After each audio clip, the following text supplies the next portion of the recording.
একদিনের ব্যবধানে বিশ্ববাজারে কমেছে জ্বালানি তেলের দাম।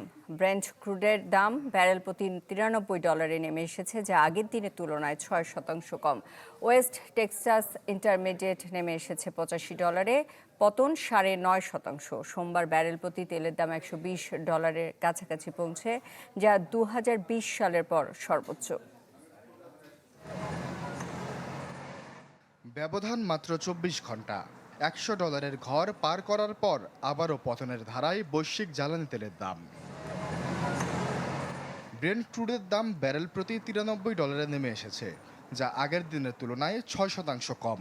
ওয়েস্ট টেক্সাস ইন্টারমিডিয়েট নেমে এসেছে $85, পতন $9.5%।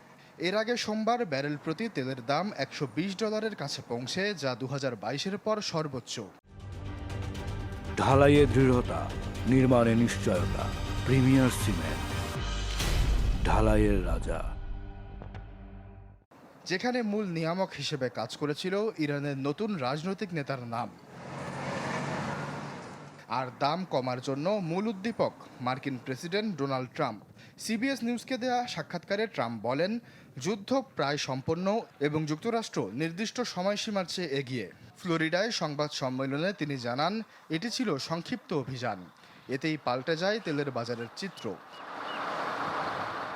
তেলের দাম কমায় এশিয়ার শেয়ার বাজারে স্বস্তি ফিরেছে।